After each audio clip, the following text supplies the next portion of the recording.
जय जिनेन्द्र। मैं रोहित जैन आप सभी का छेड़ाला के प्रथम डाल में पुनः स्वागत करता हूं। अगर आप लोगों ने अभी तक इस चैनल को सब्सक्राइब नहीं किया है तो सब्सक्राइब कर दें और बेल आइकन को दबा दें, जिससे आपके लिए सर्वप्रथम नोटिफिकेशन मिल जाए और आप सभी लोग वीडियो को जल्दी से जल्दी क्या कर सकें, उसको देख सकें और ज्ञान का अर्जन कर सकें। आज अभी तक हमारी जो पिछली कक्षाएं थी, अगर आप लोगों ने नहीं देखी हैं तो कृपया मैं डिस्क्रिप्शन में उसकी लिंक दे देता हूं, आप उन सभी कक्षाओं को देख लें। आज हम छेड़ाला की जो प्रथम ढाल है उसके लिए हम उसका जो सार है जो हमने पढ़ा है उस सभी के लिए आज हम क्या समझेंगे। छेड़ाला में प्रथम ढाल में चतुर्थ गति जो 4 गति है, देव गति, नरक गति, त्रिंज गति और मनुष्य गति, इन सभी का क्या हम आज अच्छे से सारांश समझेंगे कि इन गतियों के कैसे दुख हैं, क्योंकि प्रथम डाल में चारों गतियों के दुखों का वर्णन किया गया है। चलिए मंगलाचरण करते हैं। आप सभी लोग किताब निकाल लें, हाथ जोड़ लें। तीन भुवन में सार वीत राग विज्ञानता, शिव स्वरूप शिवकार नमः त्रियोग समार के। अभी तक हमने छेड़ाला में देखा था सर्वप्रथम उन्होंने तीनों लोगों का जो सार है वह सर्वात्मक केवल राग द्वेष रहित, वह केवल ज्ञान अर्थात उस केवल पद मोक्ष को पाना ही वह क्या है, तीनों लोगों का सार है। इसलिए मैं क्या तीनों दंड पूर्वक मन वचन काया से उस केवल ज्ञान के लिए क्या नमस्कार करता हूँ। आगे हमने ग्रंथ का उद्देश्य देखा था कि जो आचार्यों द्वारा लिखा गया है उसके लिए क्या जो आचार्यों ने लिखा है, दुख लिखे हैं, जो स्वर्ग आदि जाने में, मोक्ष आदि जाने में जो कारण है, उन सब के लिए जो बताया है वही पंडित दौलत राम जी ने छेड़ाला के छेड़ालों के माध्यम से हमारे लिए बताने की कोशिश की है, क्योंकि उन्होंने अपने मन से कुछ नहीं लिखा है, जो आचार्यों ने बताया है उसी के लिए उन्होंने यहाँ पर लिखा है। आगे हमने देखा था कि संसार में सुख तो सभी चाहते हैं लेकिन दुख से क्या है, भयभीत हैं, अर्थात सबको दुख मिलता है। किस कारण से, वह मोह रूपी तेज मदिरा को अर्थात राग देश को क्या पीकर इस संसार में क्या भटकता आ रहा है। इसलिए हमारे लिए क्या उस राग देश को छोड़ना है। अब हम देखते हैं कि निगोद के कैसे दुख होते हैं। तो निगोदिया जीव जो रहते हैं वह एक श्वास में, अब हम शुरू से निगोद, फिर त्रियंच, फिर नरक, फिर मनुष्य, फिर देवगति के बारे में इनका सार जानेंगे। तो जो निगोदिया जीव रहते हैं वह क्या बड़े दुष्परिणामों से, जैसे हम बहुत गलत कार्य करते हैं, बहुत खराब परिणाम करते हैं, हमारे भाव कभी भी अच्छे नहीं रहते हैं, तो क्या उन निगोदों में जन्म हमारा होता है। निगोदिया के कैसे दुख होते हैं आज हम उसके लिए समझेंगे कि एक श्वास में 8-10 बार, अर्थात एक बार सांस ली, इस प्रकार से सांस ली, इतनी बार में उन निगोदिया जीवों को क्या 18 बार मरण और 18 बार जन्म हो जाता है। मरण और जन्म कैसा, ऐसा नहीं है कि अच्छे से हो जाता हुआ, नहीं, जैसा हमारा एक बार मरण और जन्म जिस प्रकार दुख से होता है वैसे ही उनका एक बार में 18 बार जन्म मरण हो जाता है। अब जब निगोदिया जीव वहां निगोद से निकलते हैं तो क्या स्थावर बनते हैं। कौन से जीव, पृथ्वी कायक, जल कायक, अग्नि कायक, वायु कायक, वनस्पति का, इस प्रकार से 5 प्रकार के स्थावर जीव होते हैं। तो जब वह स्थावर जीव होते हैं तो उनकी कौन सी इंद्रिय होती है, स्पर्श इंद्रिय होती है। हम पेड़ को अगर उसकी डालियां काटते हैं तो हमारा हाथ अगर कोई काट दिया जाए और पेड़ की डाली काटे तो उनको भी उतना ही दुख होता है, हमारे लिए भी सेम बिल्कुल बराबर का दुख होता है। इसलिए हमारे लिए पेड़ पौधों को कभी भी फालतू में नहीं तोड़ना चाहिए। फिर उन स्थावर के बाद वह त्रिंच गति में क्या त्रिस पर्याय की दुर्लभता, अर्थात त्रिस में जन्म ले जाए। त्रिस क्या कहलाते हैं, 2 इंद्रिय, 3 इंद्रिय, 4 इंद्रिय और 5 इंद्रिय जी। जब वह तिरस्कार कैसे पर्याप्त होती है, उनके लिए प्राप्त कैसे होती है स्थावर से, तो जिस प्रकार से वह चिंतामणि रत्न पाना भी बहुत दुर्लभ है, उसी प्रकार से उन स्थावर जीवों को क्या वह त्रिस पर्याय पाना बहुत कठिन है। और अगर त्रिस पर्याय पा भी ली तो उनमें क्या बनेंगे, लट, अर्थात लट बनेंगे। कौन सी, 2 इंद्रिय, उसके बाद पिपील, चींटी 3 इंद्रिय, अली, भौरा, मच्छर 4 इंद्रिय आदि शरीर को क्या धारण करेंगे। अभी तक 4 इंद्रिय पे आए, आगे 5वीं इंद्रिय के बारे में बताया जाएगा।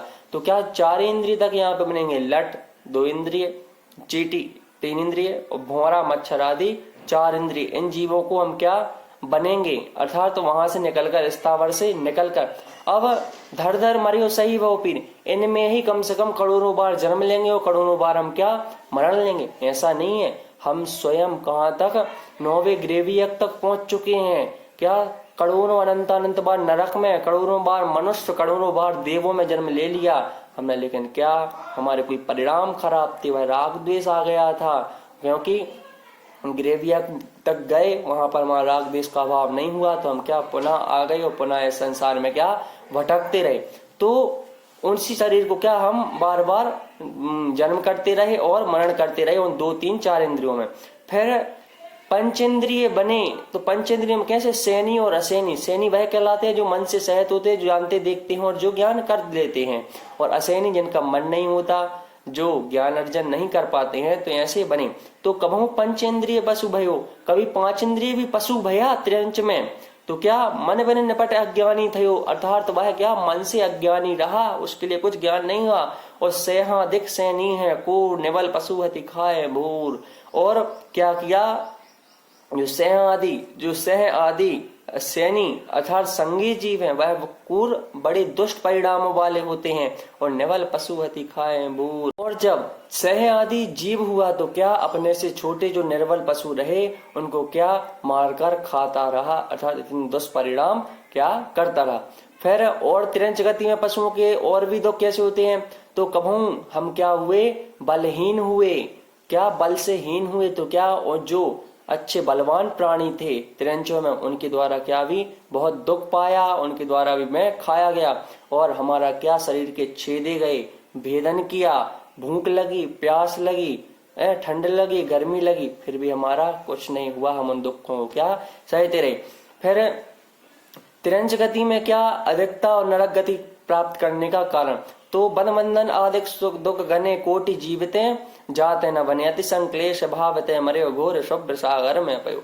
बद बंधन आदिक दो गने, हमारे लिए क्या बांधा गया, बंधन छेदा गया, अर्थात मारा जाना। बद मतलब मारा जाना, और बंधन मतलब क्या बांधा जाना। आदिक दुख गने, हमने क्या आदि दुख गने, गाय बैल को एक जगह बांध दिया जाता है, उन्हें क्या तकलीफ होती है हम नहीं समझ पाते हैं। और कोटि जीवते जाते न बने, और इस प्रकार के दुख हम करोड़ों जीवाओं से अपने मुंह द्वारा कहें तो वह कह नहीं सकते। अति संक्लेश भावते मर्यो, अति संक्लेश अर्थात अत्यंत खोटे क्या परिणामों से हमारा मरण हुआ, और घोर शुभ्र सागर में पड़े और उस नरक गति में फिर से क्या जन्म ले लिया।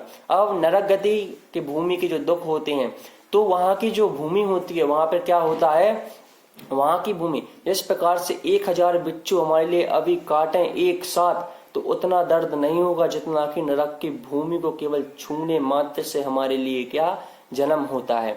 और नरकों में क्या रहते हैं, नरकों में बैतरणी नाम की नदी रहती है। बैतरणी नाम की जब नारकियों को प्यास लगती है तो उस नदी के पास पानी पीने जाता है, जैसे ही वह उस लेता है, क्योंकि वह बैतरणी नदी खून और पीप की भरी रहती है, जैसे उसमें और छोटे छोटे कीटाणु रहते हैं, जैसे ही वह उस पानी को अंदर पीता है तो उसके शरीर से क्या हुआ, जो कीटाणु रहते हैं वह पूरे शरीर को फाड़ते हुए बाहर निकलते जाते हैं। और जो सेमर तरु नाम के वृक्ष होते हैं नरकों में, वह कैसे होते हैं, जब नारियों को बहुत गर्मी लगती है और क्या करते हैं, उन वृक्षों की छाया में बैठते हैं, तो उन वृक्षों की जो पत्ते रहते हैं तलवार के समान रहते हैं, जैसे ही उस तलवार के समान उस वृक्ष के नीचे वह नारकी बैठता है तो क्या वह पत्ते गिरते हैं और तलवार की धार के समान शरीर को अलग अलग करते जाते हैं। ऐसा नहीं है वहां पे दुख नहीं होता, इस प्रकार से हमारा अंगूठा भी कट जाए तो उतना दुख होता है, वैसे ही उनका शरीर कटता है तो उनके लिए भी दुख होता है। लेकिन बैक्टीरिया शरीर रहता है, बैक्टीरिया शरीर की एक खासियत रहती है कि अगर 100 साल आयु मिली है तो 1 सेकंड भी पहले मरण नहीं हो सकता, अगर मर भी गए तो फिर से अपने आप शरीर वह जुड़ जाएगा और बन जाएगा, उसको 100 साल भोगना ही पड़ेगा। इसलिए नरकियों की तो आयु 1-1 सागर होती है, असंख्यात वर्षों का एक पल, असंख्यात पल्यों का एक सागर होता है। इस प्रकार से नारकियों में क्या जो असुर कुमार जाति के देव रहते हैं वह एक दूसरे के साथ किसकी बढ़ाते रहते हैं कि पूर्व जन्म में यह तेरी माँ थी, इसने तेरी क्या आँख फोड़ दी थी, तू खाना खा रहा था तो क्या होता है, उसका अवधि ज्ञान लगाता है तो वहां पर कुअवधि ज्ञान होता है, और वह अवधि ज्ञान लगाता है और हाँ वो कहता है हाँ ठीक है, तो वह उनके जो शरीर रहते हैं बैक्टीरिया वह अपने शरीर से क्या तलवार बना सकते हैं, कुछ भी खतरनाक चीज बना सकते हैं, और एक दूसरे को क्या तिल तिल करें देह के खंड, तिली के समान एक दूसरे क्या खंड करते रहते हैं। इस प्रकार से नारकी वहां पर रहते हैं और वहां पर प्यास इतनी लगती है कि हम पूरा का पूरा समुद्र का पानी पी लें तो भी हमारे लिए प्यास नहीं बुझेगी, लेकिन वहां पर एक बूंद भी पानी नहीं मिलता है। और 3 लोग को अनाज जुखा है, अर्थात तीनों लोगों का ऊर्ध मधोवध लोग का हमारे लिए क्या अनाज खाने के लिए मिल जाए तो भी हमारी भूख शांत नहीं होगी। वहां पर इतनी क्या होती है, गर्मी, प्यास, खाना खाने की इच्छा होती है और वहां पर कुछ एक कण भी खाने का नहीं मिलता है। और ठंडी गर्म कितनी होती है, तो ठंडी और गर्म सर्दी गर्मी इतनी पड़ती है कि 12,000 किलोमीटर लंबा, 12,000 किलोमीटर चौड़ा अगर लोहे का पिंड उस गर्म वाले नरक में डाल दिया जाए तो कुछ सेकंडों में वह पिघल के पानी पानी हो जाएगा। और ऐसे ही उसी प्रकार से उन पिघलाकर सर्दी वाले नरक में उस गोले को डाल दिया जाए तो वह कुछ सेकंडों के अंदर क्या जम जाएगा। इस प्रकार से वहां पर क्या होती है, गर्मी वगैरह होती है। अब मनुष्य गति के दुख के बारे में हम जानते हैं कि जब हमारी माता ने अपने पेट में 9 महीने रखा था तो क्या जब हमारी माता बैठती थी उठती थी तो हम क्या सिकुड़ जाते थे और हमारे लिए वहां पर कितने अत्यंत खोटे दुख हमारे लिए वहां पर होते थे। और जब हम उस गर्भावस्था से निकले तो हमारे लिए कितने दुख हुए, हमें उन दुखों क्या इस जीवा से क्या व्याख्यान अर्थात बखान नहीं कर सकते। और बालपने में हमने क्या नहीं लिया, ज्ञान नहीं लिया। और तरुण समय में क्या, तरुण अपनी स्त्री आदि घर घोड़ा मकान आदि में क्या व्यस्त रहा। और अर्ध में तक संबूढ़ा, वो जब अधमरे से हो गए, जब बुढ़ापा आ गया, फिर सोचते हैं कि हम अपना कल्याण अपना स्वरूप कैसे जाने। अर्थात वह एक महाराज जी ने सही कहा है कि भजन करो मस्त जवानी में, बुढ़ापा किसने देखा है, आंख से अंधे हो जाओगे, दरस तुम कर नहीं पाओगे। भजन करो मस्त जवानी में, बुढ़ापा किसने देखा है।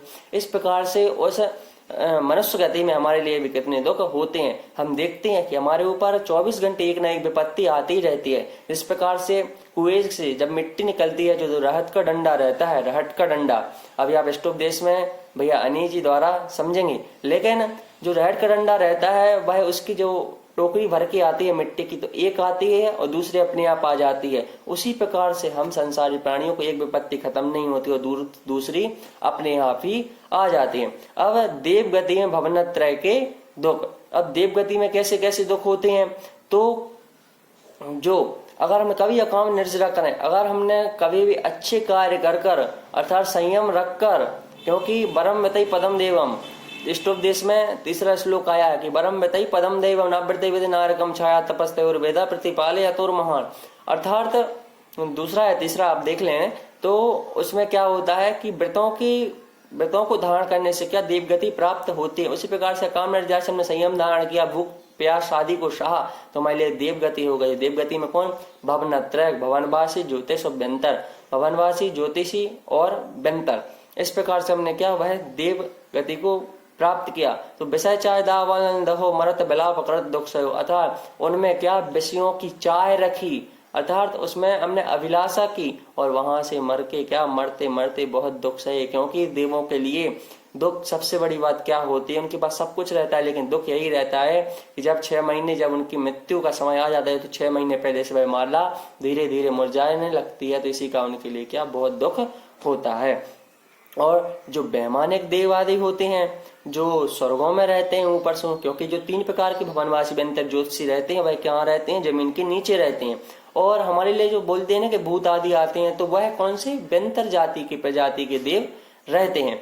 और देखें यहाँ पर जो विमानवासी होता है सम्यक दर्शन बिन सुख दुख पाल, जो वैमानिक देव कल्पातीत देव रहते हैं वह बिना सम्यक दर्शन के होते हैं। अर्थात कोई सा भी देव जन्म से सम्यक दर्शन से सहत नहीं होता, रहती होता है, बाद में सम्यक दर्शन प्राप्त कर लेता है तो उसकी बात अलग रहती है। तहते चैतावर्तन धरें यो परिवर्तन पूरे करें। अर्थात वहां पर क्या होता है, उन देवों को मरकर पुनः जीव स्थावर के शरीर को धारण करता है। इस प्रकार इस जीव संसार में निरंतर भ्रमण करता आ रहा है। अर्थात पंच परावर्तन दिव्य छेद काल भाव और भाव में क्या करता आ रहा है, भ्रमण करता आ रहा है। इस प्रकार से जो देव रहते हैं उन्हें भी अत्यंत क्या दुख रहते हैं, एक दूसरे से जलते हैं, तो वहां पर राग देश हुआ। और वहां से मरकर क्या स्थावर बनते हैं, क्योंकि नियम है जो देव है वह कितने भी खराब कार्य कर ले वह वहां से मरकर डायरेक्ट कहाँ नहीं जाएगा, वह वहां से मरकर डायरेक्ट नरक में नहीं जाएगा। वो जो नारकी है वह वहां से मरकर कहाँ नहीं जाएगा, डायरेक्ट देव नहीं बन सकता। और जो त्रिंच गति की और मनुष्य गति की जीव है वह कहीं पर भी चारों गतियों में भी अपने परिणामों के अनुसार क्या जा सकते हैं। इस प्रकार से हमने 6 लाख आया है, अर्थ समझा। मैं आशा करता हूँ अभी आप सभी लोगों के लिए अच्छे से समझ में आ गया होगा। आपके लिए पुनः धन्यवाद। आप सभी लोग इस चैनल के लिए क्या करें, सब्सक्राइब करें, बेल आइकन को दबाएं और लाइक करें। अगर आपकी कोई भी जिज्ञासा हो तो कमेंट के माध्यम से हमारे लिए बताएं, हम आपका उसमें सुधार करके आपके लिए उस जिज्ञासा का आंसर उत्तर आपके लिए दे दिए जाएंगे। अगर आप लोगों ने चैनल को सब्सक्राइब नहीं किया है तो सब्सक्राइब कर दें। पुनः आप सभी को जय जिनेंद्र।